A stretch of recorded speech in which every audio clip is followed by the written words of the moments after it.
இந்த திரைப்படத்தை பொறுத்த வரைக்கும் இந்த திரைப்படத்தில் நடித்த முக்கிய கதாபாத்திரங்கள் அத்தனை பேரும் தங்களுடைய நடிப்பை ரொம்ப அற்புதமாக வெளிப்படுத்தியிருக்காங்க, ஆத்மார்த்தமாக வெளிப்படுத்தியிருக்காங்க. அது இந்த படத்தினுடைய ப்ளஸ். ஆனால் அதே நேரத்தில் இந்த படத்தில் நடித்த இன்னொரு முக்கியமான கேரக்டர் கொஞ்சம் ஓவர் ஆக்டிங் பண்ணியிருந்தது இந்த படத்தினுடைய மைனஸ். இந்த படத்தை பொறுத்த வரைக்கும் இந்த படத்தினுடைய டீம் சின்ன சின்ன கேரக்டர்ஸை கூட ப்ராப்பராக பர்ஃபெக்டாக காஸ்ட் பண்ணியிருக்காங்க. அது இந்த படத்தினுடைய ப்ளஸ். ஆனால் இந்த படத்தினுடைய ரொம்ப மேஜரான முக்கியமான ஒரு கேரக்டருக்கு இன்னும் பெட்டரான ஒருத்தரை காஸ்ட் பண்ணியிருக்கலாமோ அப்படின்னு தோண வச்சது இந்த படத்தினுடைய மைனஸ். இந்த படத்தை பொறுத்த வரைக்கும் ஒரு சில காட்சிகளின் மூலமாகவும் வசனங்களின் மூலமாகவும் ஒரு திடீர் திருப்பத்தை ஏற்படுத்தி தியேட்டரில் ரசிகர்கள் மத்தியில் ஒரு கைத்தட்டுதலை வாங்கினது இந்த படத்தினுடைய ப்ளஸ். ஆனால் அதே நேரத்தில் ரசிகர்களை குஷிப்படுத்தணும், அவங்கள்ட்ட இருந்து கைத்தட்டுகளை வாங்கணும் அப்படிங்கிறதுக்காக யதார்த்தத்திற்கு அப்பாற்பட்ட நம்ப முடியாத ஒரு சில வசனங்கள் இந்த திரைப்படத்தில் இருந்தது இந்த திரைப்படத்தினுடைய மைனஸ். இந்த படத்தை பொறுத்த வரைக்கும் இந்த படத்தினுடைய கதையிலேயே 2 லேயர், ஒன்று திரைப்படத்தில் நடக்கிற கதை, இன்னொன்று நிகழ்காலத்தில் நடக்கிற கதை. இப்படி 2 கதையையும் சரியாக மேட்ச் பண்ணி பர்ஃபெக்டாக பேலன்ஸ் பண்ணி பண்ணியிருந்தது இந்த படத்தினுடைய ப்ளஸ். ஆனால் அதே நேரத்தில் இன்டர்வலுக்கு அப்புறம் 3ஆவதா ஒரு கதையை வேற ஒரு ஜானரில் சொல்ல முயற்சித்தது இந்த படத்தினுடைய மைனஸ். இப்படி காந்தா திரைப்படத்தில் இருக்கிற ப்ளஸ் என்ன மைனஸ் என்ன அப்படிங்கிறத இந்த நிகழ்ச்சியில் நாம் ரொம்ப டீட்டெயிலாகவும் இன்னும் ரொம்ப ஆழமாகவும் பார்க்க போகிறோம். அதற்கு முன்னாடி வாங்க நாம் நிகழ்ச்சிக்குள்ளே போகலாம்.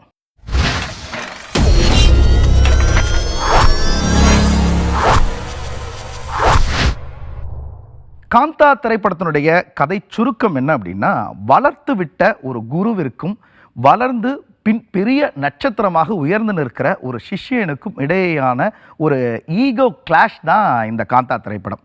குருவாக சமுத்திரகனியும் சிஷ்யனாக துல்கர் சல்மானும் தங்களுடைய நடிப்பை ரொம்ப பிரமாதமாக வெளிப்படுத்தியிருக்கிறாங்க.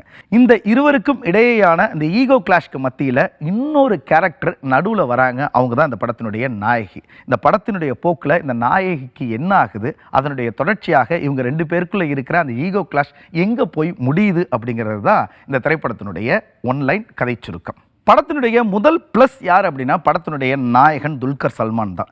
அவருக்கு இது ஒரு கரியர் பெஸ்ட் படம் அப்படின்னே சொல்லலாம். அற்புதமான நடிப்பை ஒவ்வொரு ஃப்ரேம்லையும் ஒவ்வொரு காட்சிகளையும் ரொம்ப துல்லியமாகவும் நுட்பமாகவும் வெளிப்படுத்தியிருக்கிறார். இந்த படத்தை பொறுத்த வரைக்கும் இவர் படத்திலேயே ஒரு நாயகன், அந்த நாயகன் இன்னொரு படத்தில் நாயகனாக நடிக்கணும். அப்போ 2 லேயர், 2 விதமான நடிப்பை இந்த ஒரே திரைப்படத்தில் வெளிப்படுத்தணும். அதை ரொம்ப அழகாகவும் ரொம்ப எக்ஸலண்ட்டாகவும் பேலன்ஸ் பண்ணி நடிச்சிருக்கிறார். இந்த படத்தை பொறுத்த வரைக்கும் ரொம்ப சிக்கலான ஒரு விஷயம் என்னென்னா, இவர் நாயகனாக நடிக்கிறார் இல்லையா, படத்துக்குள்ள ஒரு படம், அந்த கதையில் ஒரே காட்சிக்கு பலவிதமான டேக்ஸ் எடுக்கிற மாதிரியான காட்சி அமைப்பு இந்த படத்தில் இருக்குது. அந்த பலவிதமான டேக்ஸுக்கும் ஒவ்வொரு டேக்குக்கும் வெவ்வேறு விதமான எக்ஸ்பிரஷன்ஸை கொடுத்து தான் ஒரு ஆகச்சிறந்த நடிகன் அப்படிங்கிறத துல்கர் சல்மான் மீண்டும் ஒரு முறை காந்தா திரைப்படத்தில் நிரூபிச்சிருக்கிறாரு. அவரு இந்த படத்தினுடைய மிகப்பெரிய பிளஸ்.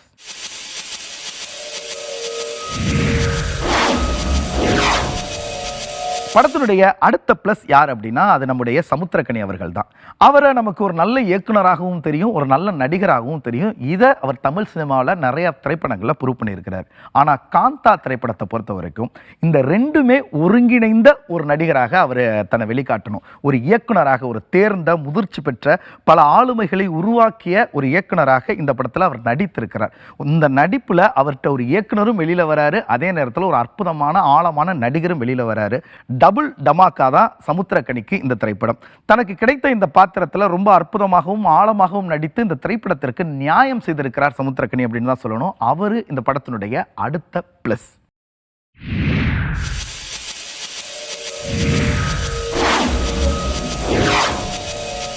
படத்தினுடைய அடுத்து ரொம்ப முக்கியமாக குறிப்பிடப்பட வேண்டிய ஒரு பிளஸ் யார் அப்படின்னா, படத்தினுடைய நாயகி பாக்யஸ்ரீ போர்சே. அவங்க தான். இவங்க தமிழ் சினிமாவிற்கு ரொம்ப புதிய முகம். இந்த படத்தில் தான் அவங்க தமிழ் சினிமாவை பொறுத்த வரைக்கும் அறிமுகமாகறாங்க. தெலுங்கில் ஒரு சில படங்கள் பண்ணியிருக்காங்க, ஹிந்தியில் ஒரு சில படங்கள் பண்ணியிருக்காங்க. தமிழில் இந்த படம் தான் அவங்களுக்கு ஃபஸ்ட்டு. ஆனால் முதல் படமாகவே இருந்தாலும் ஒரு சில காட்சிகள்லேயே இவங்க தமிழ் ரசிகர்களுடைய மனதிற்குள்ள ரொம்ப எளிதில் குடிபெயர்றாங்க. ரொம்ப அற்புதமான ஒரு நடிப்பு, தனக்கு வழங்கப்பட்ட கதாபாத்திரத்தை ரொம்ப நுட்பமாக உள்வாங்கி அழகான ஒரு ஆத்மார்த்தமான ஒரு முதிர்ச்சியான நடிப்பை வெளிப்படுத்தியிருக்கிறாங்க. இந்த படத்தில் இவங்க ஒரு நாயகியாகவே நடித்திருக்கிறாங்க. இவங்க அந்த படத்தில் உள்ளெடுக்கப்படுகிற படத்தில் நடிக்கும் பொழுது இவங்களுடைய நடிப்பை நிறைய பேர் பாராட்டுவாங்க. அந்த பாராட்டிற்கு நிச்சயமாக இவங்களுடைய நடிப்பு உகந்தது அப்படின்னு தான் சொல்லி ஆகணும். தனக்கு கிடைத்த இந்த அற்புதமான வாய்ப்பை ரொம்ப சிறப்பாக பயன்படுத்தி தான் ஒரு சிறந்த நடிகை என்பதை தன்னுடைய முதல் தமிழ் சினிமாவிலேயே நிரூபிச்சிருக்கிறாங்க நடிகை பாக்யஸ்ரீ போர்சே. அவங்க இந்த படத்தினுடைய அடுத்த பிளஸ்.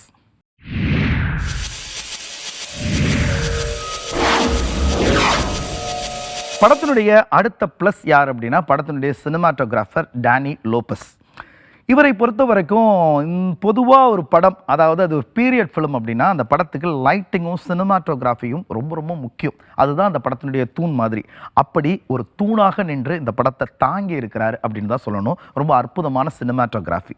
குறிப்பிட்டு சொல்லணும் அப்படின்னா ஒரு காட்சி அப்படியே கொஞ்சம் கொஞ்சமாக க்ளோஸ் போகும் இவருக்கு, துல்கருக்கு, கதாநாயகனுக்கு. அந்த காட்சியாக இருக்கட்டும், கண்ணாடி முன்பு துல்கர் நின்று ஒரு பர்ஃபார்ம் பண்ணுவார், சுற்றி கண்ணாடி இருக்கும், அந்த காட்சியை கம்போஸ் பண்ண விதமாக இருக்கட்டும். நிறைய காட்சிகள் ரொம்ப லென்த்தி சீன்ஸாக நீண்ட காட்சிகளாகவே போகுது. அதை ஷூட் பண்ண விதமாக இருக்கட்டும். தான் ஒரு சிறந்த ஒளிப்பதிவாளர் அப்படிங்கிறத டேனி லோபஸ் இந்த படத்தில் ரொம்ப அழுத்தம் திருத்தமாக பதிவு செஞ்சிருக்கிறாரு. அவர் இந்த படத்தினுடைய அடுத்த ப்ளஸ்.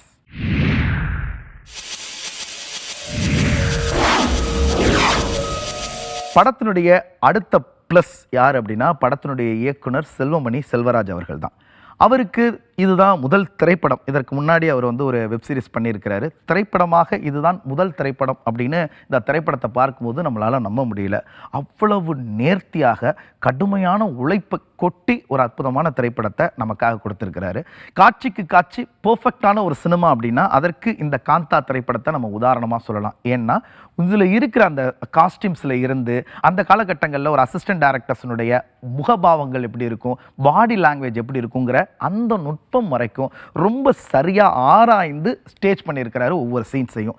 தான் ஒரு சிறந்த இயக்குனர் என்பதை தனக்கு வழங்கப்பட்ட இந்த வாய்ப்பில் ரொம்ப அழுத்தம் திருத்தமாக இயக்குனர் செல்வமணி செல்வராஜ் ப்ரூவ் பண்ணியிருக்கிறாரு. அவர் இந்த படத்தினுடைய அடுத்த ப்ளஸ்.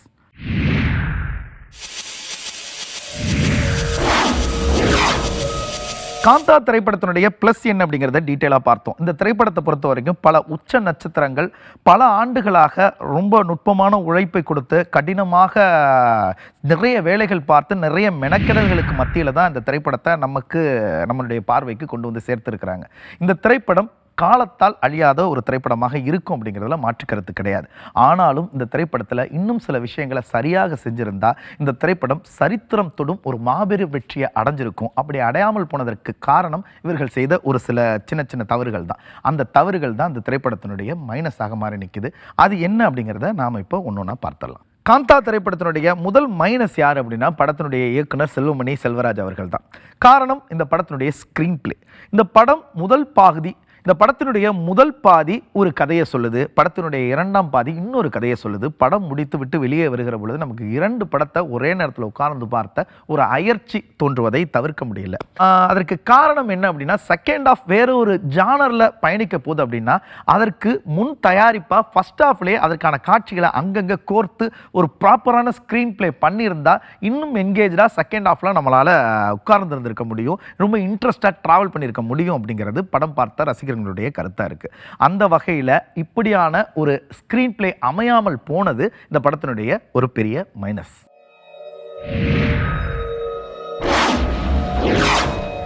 படத்தினுடைய அடுத்த மைனஸ் படத்தினுடைய இசையமைப்பாளர் ஜானு சந்தர் அவர்கள் தான். படத்தில் பாடல்கள் எதுவுமே டக்குன்னு ரீச் ஆகிற மாதிரி கனெக்டிங்காக இல்லாமல் போனது ஒரு பெரிய மைனஸ். இப்படியான ஒரு பீரியட் ஃபிலிமில், இப்படியான ஒரு கதைக்களம் இருக்கிற ஒரு ஃபிலிமில் பாடல்கள் அப்படிங்கிறது ரொம்ப ரொம்ப முக்கியம். ஏதாவது 1-2 பாடல்கள் அது நம்மளுடைய மனசுக்கு நிறைவாக இருந்திருந்தா தியேட்டருக்கு வருகிற கூட்டம் அந்த பாடல் எப்போ வருது அந்த பாடலுக்காகவே காத்திருப்பாங்க. அப்படி எந்த ஒரு பாடலும் இந்த படத்தில் ரொம்ப இம்ப்ரெசிவாக ரொம்ப ஈர்ப்புடைய பாடல்களாக இல்லாமல் போனது இந்த படத்தினுடைய இன்னொரு மைனஸ்.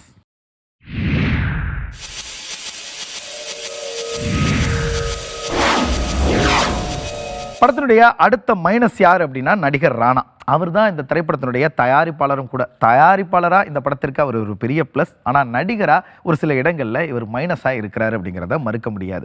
படத்தினுடைய மற்ற கேரக்டர்கள் அனைவரும் அந்த காட்சிக்கு என்ன தேவையோ அந்த சூழலுக்கு என்ன தேவையோ அந்த மீட்டருக்குள்ளே ரொம்ப அற்புதமாக ரொம்ப ஆத்மார்த்தமாக தங்களுடைய நடிப்பை வெளிப்படுத்தி இருக்கிறாங்க. ஆனால் ராணா மாத்திரம் அந்த மீட்டரை தாண்டி கொஞ்சம் பல இடங்களில் ஓவர் ஆக்டிங் செய்த ஒரு ஃபீல் நமக்கு என்டையர் படத்தையும் பார்த்து முடித்ததற்கு பிறகு வருவதை தவிர்க்க முடியல. அந்த ஒரு விஷயம், அவருடைய நடிப்பு கொஞ்சம் மிகைப்படுத்தப்பட்ட நடிப்பாக மற்ற கதாபாத்திரங்களை கம்பேர் செய்கிற பொழுது இவர் என்னடா கொஞ்சம் ஓவர் ஆக்ட் பண்றாரு அப்படின்னு தோணும்படியாக இருந்தது இந்த படத்தினுடைய ஒரு சின்ன மைனஸ்.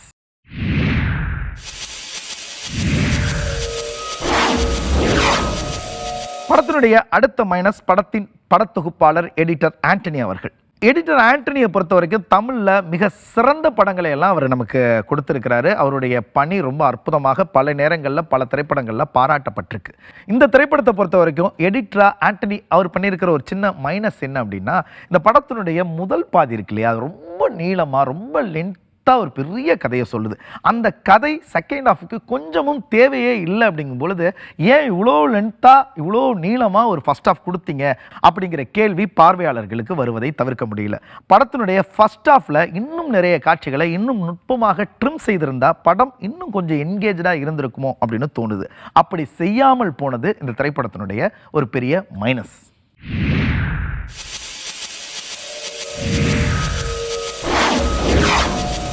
படத்தினுடைய அடுத்த மைனஸ் என்ன அப்படின்னா, படத்தில் யதார்த்தத்திற்கு அதாவது சூழலுக்கு பொருந்தாத நம்ப முடியாத ஒரு சில வசனங்களும் ஒரு சில காட்சிகளும் தான். இந்த படத்தினுடைய கதாநாயகியாக வருகிற பாக்யஸ்ரீ இந்த படத்துக்குள்ள இன்னொரு படத்தில் நாயகியாக நடிக்கிறாங்க. அந்த படத்தினுடைய நாயகன் யார் அப்படின்னா துல்கர். துல்கரை பொறுத்த வரைக்கும் ஒட்டுமொத்த சினிமாவுமே பிரமிக்கிற ஒரு கடவுளாக நினைக்கிற ஒரு பெரிய உயரத்தில் இருக்கிற ஒரு நடிகர். அவருக்கு இணையாக ஒரு அறிமுக நாயகியை இவங்க இந்த படத்தில் காஸ்ட் பண்ணுறாரு. யார் அப்படின்னா சமுத்திரக்கனி, துல்கரனுடைய குரு. அந்த முதல் படத்திலேயே அவ்வளோ பெரிய நாயகனான துல்கரை எதிர்த்து சமுத்திரக்கனிக்கு ஆதரவாக அந்த ஃபஸ்ட்டு பட ஹீரோயின் பேசுகிறதும் அதை பார்த்துட்டு துல்கர் எதுவுமே கண்டுக்காமல் அப்படியே கடந்து போகிறதும் நிச்சயமாக நம்பவே முடியல. இப்போ இருக்கிற காலகட்டம் வேறு, ஆனால் அப்போ இருக்கிற காலகட்டத்தில் நாயகனுக்கு எதிராக நாயகி பேசிட்டாங்க இல்லை ஏதாவது ஒரு செயலில் ஈடுபட்டுனாங்கன்னா கூட அவங்கள ஃபஸ்ட்டு பட நாயகியாக இருக்கிற பட்சத்தில் அவங்கள எளிதில் நீக்கிட்டு வேற ஒரு நாயகியை போட்டுட்டு எடுத்துகிட்டு போயிருக்கலாம் அந்த திரைப்படத்தை. அப்படி துல்கர் சல்மான் செய்யாமல் போனது லாஜிக்லேருந்து சற்று விலகுன மாதிரி நமக்கு தோணுவது இந்த படத்தினுடைய ஒரு சின்ன மைனஸ்.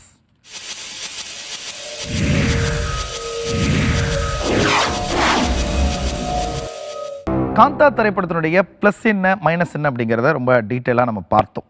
இந்த திரைப்படத்தை பொறுத்த வரைக்கும் இது டெக்னிக்கலாக ரொம்ப மெனக்கெட்டு இவங்க சரியான ஒரு திரைப்படத்தை கொடுக்கணும் அப்படிங்கிற முயற்சியோடு கொடுத்துருக்குறாங்க அப்படிங்கிறது நமக்கு படம் பார்க்கும் பொழுது தெரியுது. குறிப்பிட்டு சொல்லணும் அப்படின்னா இந்த திரைப்படத்தினுடைய ஆர்ட் டைரக்ஷன் ஒர்க். இந்த படத்தினுடைய ஆர்ட் டைரக்டர் ராமலிங்கம் ரொம்ப அற்புதமான சில செட்டுகளை இந்த திரைப்படத்துக்காக உருவாக்கி கொடுத்துருக்கிறாரு. அந்த செட்டுகள் ரொம்ப அற்புதமாக இந்த படத்துக்கு கை கொடுத்துருக்கு அப்படின்னு தான் சொல்லணும். அவருடைய அந்த ஆர்ட் டிபார்ட்மெண்ட் ஒர்க்கு, அந்த செட் ஒர்க் இந்த படத்தினுடைய ப்ளஸ். ஆனால் அதே நேரத்தில் இந்த செட் ரொம்ப நல்லா இருக்குது அப்படிங்கிறதுக்காக படத்தினுடைய நீளம் 163 நிமிஷம். அந்த 163 நிமிஷமும் படம் ஒரு 2-3 செட்டுக்குள்ளேயே சுழல்றது பார்க்கும் ரசிகர்களுக்கு ஒரு பெரிய அயற்சியை கண்களுக்கு கொடுக்குது. ஒரே இடத்துல எத்தனை காட்சியை வைப்பீங்க அப்படிங்கிற மாதிரியான ஒரு கேள்வி படம் நெடுக இருக்கிறது. நமக்கு என்னடா இது, வேற காட்சிகள் வேற எங்கேயாவது வெளியில் போய் எடுத்துருக்கலாமே அப்படின்னு சில இடங்களில் நமக்கு யோசிக்க தோணுது. அது இந்த படத்தினுடைய மைனஸ்.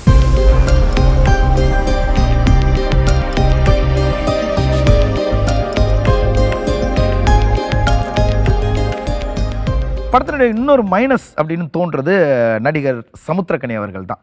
படம் கதாநாயகனுக்கு இணையான ஒரு கேரக்டர், பயங்கரமான ஒரு குருவாக, நாயகனுக்கு குருவாக ரொம்ப வேல்யூவான ஒரு கேரக்டர் பண்ணுறதுக்கு சமுத்திரக்கனியை தாண்டி இன்னும் வேறு யாராவது பண்ணியிருந்தால் நல்லா இருந்திருக்கும். அல்லது ஒரு புதுமுகம் இல்லை வேறு மொழிகள்லேருந்து யாரையாவது கூட்டு வந்து நிறுத்தியிருந்தா கூட அந்த கம்பீரம் இன்னும் ரொம்ப மேட்சாக இருந்திருக்கும். அந்த கேட் அண்ட் மவுஸ் அந்த கேம் இருக்கு இல்லையா, அது இன்னும் சூப்பராக ஒர்க் அவுட் ஆகிருக்கும் அப்படின்னு தோணுது. அப்படி இல்லாமல் சமுத்திரக்கனி அந்த கேரக்டர் வச்சு பார்க்கும்போது அவருடைய நடிப்பு ரொம்ப அற்புதமாக ஆழமாக தான் இருந்தது. ஆனாலும் இவரை தாண்டி இன்னும் வேறொரு ஃபேஸ் இருந்திருந்ததுன்னா இந்த படத்தினுடைய அந்த ஈகோ கிளாஷ் இன்னும் ரொம்ப கிரிப்பாக இருந்திருக்குமோ அப்படின்னு யோசிக்க தோணுது. அது இந்த படத்தினுடைய ஒரு சின்ன மைனஸாக நமக்கு படுது. ஆனால் அதே நேரத்தில் காஸ்டிங் விஷயத்தில் இந்த திரைப்பட குழுவினர் சின்ன சின்ன கதாபாத்திரங்களுக்கு கூட ரொம்ப தேர்ந்த நடிகர்களை செலக்ட் பண்ணி பர்ஃபெக்டாக அந்த கதாபாத்திரத்திற்கு பொருத்தி இருக்கிறாங்க. உதாரணத்துக்கு சொல்லணும் அப்படின்னா நிழல்கள் ரவியாக இருக்கட்டும், பக்ஸாக இருக்கட்டும், அல்லது வையாபுரியாக இருக்கட்டும், அவங்கள மாதிரியான ஆட்கள்லாம் அந்த கேரக்டருக்கு ரொம்ப கச்சிதமாக பொருந்துறாங்க. ஸோ ப்ராப்பராக பார்த்து இப்படியான கேரக்டர்களை காஸ்ட் பண்ணி நடிக்க வைத்த விதத்தில் இந்த படம் ரொம்ப ப்ளஸ்ஸாக நம்மளுடைய பார்வைக்கு நிற்கிது.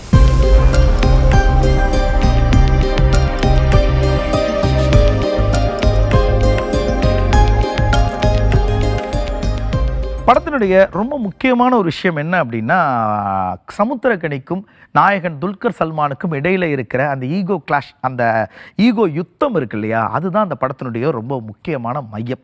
அவர்களுக்கு இடையில இருக்கிற அந்த ஈகோ கிளாஷ் மூலமாக அந்த கேட் அண்ட் மவுஸ் பிளே இருக்கு இல்லையா, அது ஃபர்ஸ்ட் ஆஃப் முழுக்க பல இடங்களில் ஒர்க் அவுட் ஆயிருந்துச்சு. வசனங்களாக இருக்கட்டும், சில காட்சிகளின் மூலமாக இருக்கட்டும், அந்த கேட் அண்ட் மவுஸ் அந்த பிளே ரொம்ப பர்ஃபெக்டாக ஒர்க் அவுட் ஆயிருந்துச்சு. அது இந்த படத்தினுடைய ப்ளஸ்.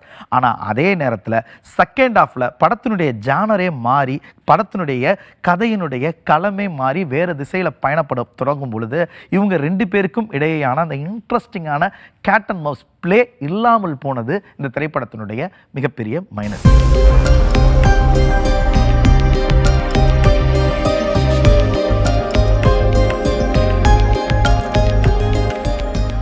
இந்த படத்தை பொறுத்த வரைக்கும் இது 1960களில் நடக்கிற ஒரு கதையை போலத்தான் நமக்கு காட்டியிருக்கிறாங்க.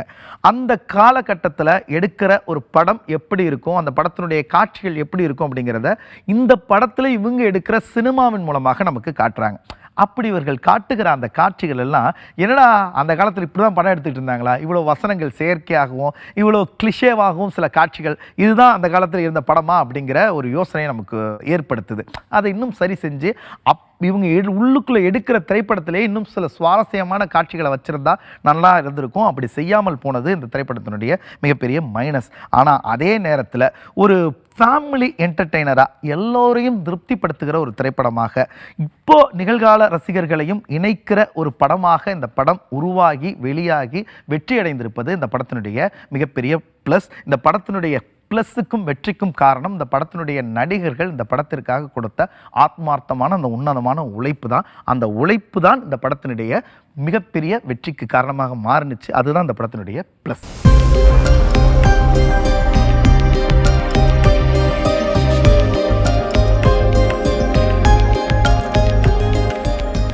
காந்தா திரைப்படத்தை பற்றி நம்ம நிறைய விஷயங்கள் பேசணும். இந்த படத்தை பார்த்துவிட்டு திரையரங்கத்திலேருந்து வெளியில் வருகிற பொழுது நமக்கு ஒரு கலவையான ஒரு மனநிலை தான் இருந்தது.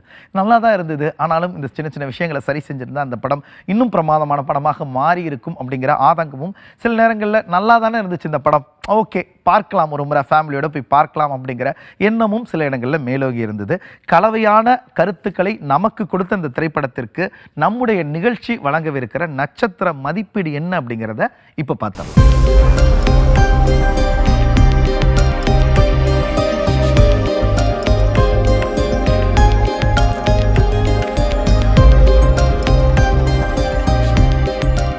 நேயர்களே, காந்தா திரைப்படத்திற்கு நம்முடைய நிகழ்ச்சி வழங்கி இருக்கிற நட்சத்திர மதிப்பீடு 4.